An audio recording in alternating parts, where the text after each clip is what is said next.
कहानी की शुरुआत होती है मेट्रो ट्रेन से, जिसमें जेम्स नाम का एक गैंगस्टर फोन पर किसी से बात करता है। दूसरी तरफ होती है कहानी की मेन कैरेक्टर, जो कि एक अधेड़ उम्र के व्यक्ति पर नजर रख रही होती है। तभी उस अधेड़ आदमी का न्यूज़पेपर एक लेडी से टकरा कर कहीं गुम हो जाता है। इधर जेम्स ट्रेन से बाहर निकलते हुए जोहाना से टकरा जाता है। अब ये तीनों, जो एक दूसरे को बिल्कुल भी नहीं जानते हैं, ये एक ही स्टेशन पर उतरते हैं। यहाँ जोहाना उस अधेड़ आदमी का पीछा करते हुए एक रेस्टोरेंट में जा पहुंचती है। अब सीन शिफ्ट होता है और एक मोटू भाई साहब हमें देखने को मिलते हैं। इस मोटू का नाम था मैक्स। इनके बाद सीन फिर से शिफ्ट हो जाता है और हमें एक बिल्डिंग पर जेम्स दिखाया जाता है, जो वॉकी टॉकी पर किसी को कमांड दे रहा था। तभी हमें पता चलता है कि जेम्स ने एक बिल्डिंग की गाड़ी में बॉम्ब सेट कर रखा था, जिसे वो ब्लास्ट कर देता है।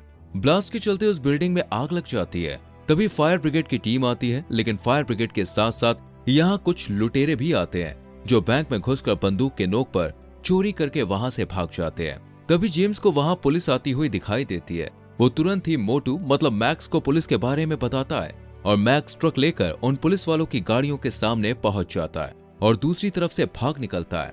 इस तरह हमारे दिमाग की ट्यूबलाइट चलती है और हमें समझ में आता है कि ये सब रॉबर्स यानी कि लुटेरे हैं जो चोरी करते हैं। अब सीन दोबारा जोहाना और उस बूढ़े शख्स पर आकर टिक जाता है, जहाँ काफी देर के बाद वो बूढ़ा शख्स जोहाना के पास आता है और कहता है, मैं देख रहा हूँ कि तुम मेरा पीछा कर रही हो। तुम कल भी मुझ पे नजरें रखी हुई थी और आज मेट्रो में भी, और अब यहाँ। इस पर जोहाना कहती है, ये गलतफहमी हो सकती है। इतना कहकर जोहाना वहां से जाने लगती है, लेकिन वो बूढ़ा आदमी उसका हाथ पकड़ लेता है और उससे पूछता है, बताओ मेट्रो में वो औरत मुझसे कब टकराई थी। इस तरह वो सारी टाइमिंग पूछता है, लेकिन जोहाना भी सारे जवाब दे देती है। बस एक सवाल का जवाब जोहाना नहीं दे पाती, और वो ये है कि वो न्यूज़पेपर कहाँ गया जो उस अधेड़ के हाथ में था। इस पर वो अधेड़ आदमी कहता है कि हमें बेहतर की उम्मीद थी, और एक पेपर छोड़कर वहां से चला जाता है। अब जोहाना उस पेपर पर स्क्रैच करती है तो वहां पे लिखा होता है, यू आर सेलेक्टेड। यानी जोहाना का ये टास्क था और अब वो एक जासूस बन गई थी एक तरह से। अब सीन दिखाया जाता है अंधेरी रात का, जहां वो चोर अपना अपना हिस्सा बांट रहे थे। इनमें से एक चोर कहता है कि हमने मेहनत ज्यादा की तो जेम्स को पैसे ज्यादा क्यों मिले। ये सुनकर बाकी चोर सन्न पड़ जाते हैं। तभी जेम्स आता है और उस आदमी को बुरी तरह मार पीट कर अपने पैसे लेकर चला जाता है। अब जेम्स एक बूढ़े आदमी के पास जाता है जो जूते बनाने का काम करता था। असल में जेम्स ने चोरी की ट्रेनिंग इसी से ली है, क्योंकि ये शूमेकर पहले एक चोर हुआ करता था और अब इसके पास जेम्स का पासपोर्ट था, जिसे देने के बदले वो उससे अपने काम करवा रहा था। और अब वो जेम्स को एक और टास्क देता है। अब कहानी आ जाती है उस अधेड़ के ऑफिस पर। असल में इस अधेड़ का नाम था चीफ हॉन्ग, जहाँ जोहाना आती है। चीफ हॉन्ग उसे सबसे मिलवाता है। यहाँ पे हम देखते हैं कि चीफ हॉन्ग की टीम का नाम जानवरों की तरह था, जैसे मंकी, स्लॉथ, मोल, वाइपर, ऑस्ट्रिच और स्क्वेरल। अब ये सब लोग मैक्स, जो कि सीसीटीवी में हल्का सा दिखा था, उसकी तलाश में निकल जाते हैं। लेकिन हॉन्ग जोहाना को गाड़ी से बाहर नहीं निकलने देता है, पर थोड़ी देर बाद वो उसे टॉयलेट ब्रेक देता है, जहां जोहाना अपने आप से बात करती है, लेकिन वॉकी टॉकी बंद करना भूल जाती है, जिससे पूरी टीम उसकी बातें सुनकर ठहाके लगा लगा के हंसती है। अब हमें जेम्स दिखाया जाता है, जो एक और चोरी करने में कामयाब हो जाता है। तभी वो एक आदमी को देखता है जो सामने वाली बिल्डिंग से उसकी तस्वीरें निकाल रहा था। जेम्स फौरन ही उस बिल्डिंग में गया और उस फोटोग्राफर को राम प्यारा कर दिया। दूसरी तरफ जोहाना दिखती है, जो कुछ गुंडों के साथ मारपीट करती है। तभी मिस्टर हॉन्ग उसे आकर बचा लेते हैं। इधर जेम्स उस शूमेकर के पास पहुंचता है और पासपोर्ट मांगता है, लेकिन बुढ़ाऊ इतना चालू था कि उसे पासपोर्ट देने की जगह एक और काम सौंपता है। लेकिन जेम्स ये काम करने से मना करके वहां से चला जाता है।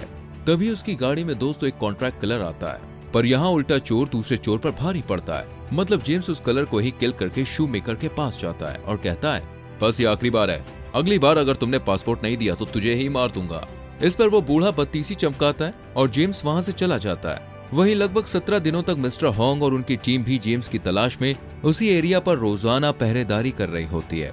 तभी कहानी में आता है दोस्तों एक ट्विस्ट। असल में जोहाना, जो रोजाना कार में बैठे बैठे पक चुकी थी, वो मेंटोस खाती है और दिमाग की बत्ती जलाकर हॉन्ग के पास पहुंचती है और एक मैप के जरिए उसे समझाती है कि अब तक मैक्स शहर के 3 एरियाज में देखा जा चुका है, लेकिन ये तीनों वही एरिया है जहां चोरी हुई है।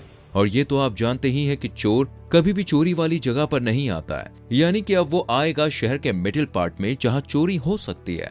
ये देखकर मिस्टर हॉन्ग को बड़ी खुशी होती है और वो बच्ची के दिमाग की कद्र करते हुए उसे भी अपनी टीम के साथ बाहर जाने की परमिशन दे देता है। अब ये लोग शहर के बीच वाले एरिया में मैक्स पर नजर रखने लगते हैं। यहाँ जोहाना को हॉन्ग एक बैग देता है जिसमें कुछ कपड़े होते हैं। नजर रखते हुए जोहाना को एक मैक्स जैसा आदमी नजर आता है और जब वो अपनी टीम को उसके बारे में बताती है तो ये कंफर्म हो जाता है कि ये मैक्स ही है।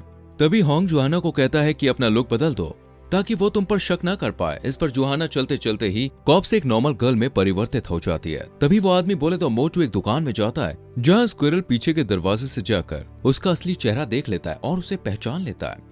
इसके बाद जोहाना कुछ सिक्के पर्स में भरकर मैक्स के साथ एक ही लिफ्ट में सवार हो जाती है और जब मैक्स अपने कमरे में जा रहा होता है तो जोहाना अपने सिक्के गिराकर उन्हें उठाने के बहाने उसका कमरा नंबर देख लेती है। अब जोहाना वहां से चली जाती है और स्क्वायर वहां आकर कई सारे स्पाई कैमरा उसके घर के बाहर लगा देता है। इस तरह ये लोग मैक्स पर नजर रखने लग जाते हैं। तभी एक दिन मैक्स अपने घर के बाहर ढेर सारा कचरा रख देता है। जोहाना उस कचरे को लेकर सबूत ढूंढने लग जाती है। यहाँ उसके साथ होंग भी होता है। तभी दोनों को कचरे में कुछ कागज के टुकड़े नजर आते हैं जिन्हें एक साथ रखने पर पता चलता है ये एक सुडोकू पजल है जिसे किसी ने जानबूझकर गलत खेला है। जोहाना इस बारे में पता लगाती है। अगले दिन मिस्टर होंग उस बिल्डिंग में पहुंचता है जहां जेम्स ने उस फोटोग्राफर को मारा था। घंटों दिमाग मारने के बाद होंग को समझ में आता है कोई चोरों को चोरी वाले स्पॉट के सामने वाली बिल्डिंग पर चढ़कर निगरानी करता है या उन्हें कमांड करता है। वहीं होंग की टीम को पता चल जाता है कि पजल का रॉन्ग आंसर असल में शहर के स्टॉक मार्केट का आईपी एड्रेस था, यानी अब चोरी यहाँ होने वाली थी। इधर मिस्टर होंग की टीम इन चोरों के अपार्टमेंट में स्पाई कैमरा लगाकर ये पता कर लेती है यही वो चोर हैं जो बैंक में चोरी कर रहे हैं। चोरों की मीटिंग खत्म होते ही होंग इनके पीछे जा ही रहा होता है कि तभी उसकी नजर जेम्स पर पड़ती है, पर वो उस पर इतना ध्यान नहीं देता है।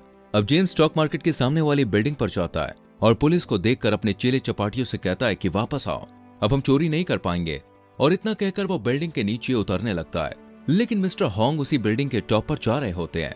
ये बात जेम्स को पता चल जाती है और वो जैसे तैसे खिड़की से कूदकर वहां से भाग निकलता है। इधर चोरों और पुलिस के बीच चोर पुलिस का खेल होता है और एक लॉन्ग ड्राइव के बाद जो एक्सीडेंट होता है उसमें सभी चोर मारे जाते हैं। वहीं होंग और जोहाना जेम्स को ढूंढते हुए एक ब्रिज के पास आते हैं, लेकिन यहाँ जेम्स को ढूंढ पाना थोड़ा मुश्किल था क्योंकि अब तक ये लोग जेम्स को पहचाने भी नहीं थे। इसलिए होंग अपनी टीम से जेम्स को फोन करने को कहता है। असल में दोस्तों ये लोग सैटेलाइट के थ्रू जेम्स का नंबर ट्रैक कर चुके थे। अब एजेंसी के कॉल करने पर जेम्स फोन उठाता है, लेकिन उसके साथ साथ 3 लोग और फोन पर बात करना शुरू कर देते हैं।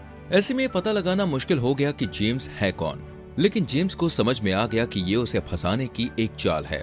इसलिए वो फोन को स्विच ऑफ करके बात करने का नाटक करते हुए होंग के सामने से निकलने की कोशिश करता है। लेकिन तभी होंग की नजर उस पर पड़ती है और उसे याद आता है कि ये तो शेयर मार्केट वाले स्पॉट पर भी था, अब यहाँ भी है, मतलब यही हमारा शिकार है। होंग जेम्स का पीछा करने लगता है। वहीं जेम्स भागता हुआ मेन रोड पर आ जाता है जहाँ स्क्विरल ट्रैफिक पुलिस के कपड़ों में उससे आईडी प्रूफ मांगने लगता है। दूसरी तरफ जोहाना ये देख रही होती है, तभी उसे कुछ गड़बड़ नजर आती है और जब वो स्क्विरल के पास जाती है तो देखती है जेम्स ने किसी नुकीली चीज से उसकी गर्दन पर वार किया है। मिस्टर होंग और जोहाना स्क्विरल को फौरन हॉस्पिटल लेकर पहुंचते हैं, लेकिन स्क्विरल को बचा नहीं पाते। इधर जेम्स उस शू मेकर को मारकर अपना पासपोर्ट ले लेता है। कुछ दिन बाद जोहाना अपने घर पर होती है, तभी उसे अपना पहला दिन याद आता है जब वो उस ट्रेन में थी। तभी उसके दिमाग की बत्ती फिर से चलती है और उसे याद आता है कि ट्रेन में उससे एक शख्स टकराया था और वो जेम्स ही था और उसके हाथ में एक पोस्टर था, यानी वो किसी मार्केट का रेगुलर कस्टमर होता है। इस तरह जोहाना समझ जाती है कि आज संडे यानी कि रविवार है और जेम्स आज मार्केट में जरूर आएगा। अब जोहाना भी उस मार्केट में पहुंच जाती है, तभी उसे जेम्स जैसा एक आदमी नजर आता है। जोहाना होंग को सब बता देती है। इतने में जेम्स एक मार्केट के अंदर घुसता है। वो उसके पीछे पीछे उसी मार्केट में चली जाती है। तभी जेम्स उसके पास आता है और कहता है, तो मेरा पीछा क्यों कर रही हो? अब जोहाना कुछ कह पाती इससे पहले ही वहां मिस्टर होंग पहुंच जाते हैं और जेम्स वहां से उठकर चला जाता है। अब जोहाना देखती है कि जेम्स टेबल पर रखा चाकू उठाकर लेके आए। वहीं मिस्टर होंग जेम्स का पीछा करते हुए उसके पीछे जाते हैं। जोहाना फौरन वहां जाती है और देखती है कि जेम्स ने होंग को चाकू मारकर घायल कर दिया है। लेकिन होंग के कहने पर जोहाना जेम्स के पीछे जाती है, पर तेज बारिश की वजह से वो उसे देख नहीं पाती। लेकिन जैसे ही बारिश रुकती है तो वो उसे देख लेती है। इधर एजेंसी के लोगों ने होंग को बचा लिया था। अब वो सब जोहाना पर सैटेलाइट के जरिए नजर रखते हैं, लेकिन कुछ देर के बाद ही सैटेलाइट का सिग्नल डेड हो जाता है। सिग्नल डेड होते ही होंग दिमाग दौड़ाता है तो उसे समझ में आता है कि शहर का बाउंड्री वाला एरिया ही है जहां इस समय सैटेलाइट सिग्नल डेड है। अब ये सब उसी जगह के लिए निकल जाते हैं। यहाँ जोहाना एकदम अकेली होती है, तभी जेम्स आकर उस पर बंदूक तान देता है। लेकिन एजेंसी के भेजे पुलिस वाले भी वहां पहुंच जाते हैं और जोहाना जैसे तैसे करके जेम्स के चंगुल से खुद को छुड़ा लेती है। लेकिन खुद को फंसता देख जेम्स ट्रेन के उस पार कूदकर भागने लगता है। तभी सामने से मिस्टर होंग आकर उसे शूट करते हुए स्क्विरल की मौत का बदला ले लेते हैं। अब कहानी के अंतिम दौर में स्क्विरल का फ्यूनरल होता है और कुछ टाइम के बाद जोहाना एक आदमी से टकराती हुई हॉन्ग को फोन करती है कि ये वही है। अब ये कौन है? असल में ये जेम्स का दोस्त है जिसके बारे में ये लोग पता लगा रहे हैं और इस तरह कहानी हो जाती है खत्म। वेल, आपको दोस्त इस मूवी का एक्सप्लेनेशन कैसा लगा मुझे कमेंट करके जरूर बताएं और हमारे चैनल फिल्म एडिट को सब्सक्राइब करना ना भूलें। संग में बेल आइकॉन प्रेस करें जिससे आने वाली वीडियोस आपसे मिस ना हो।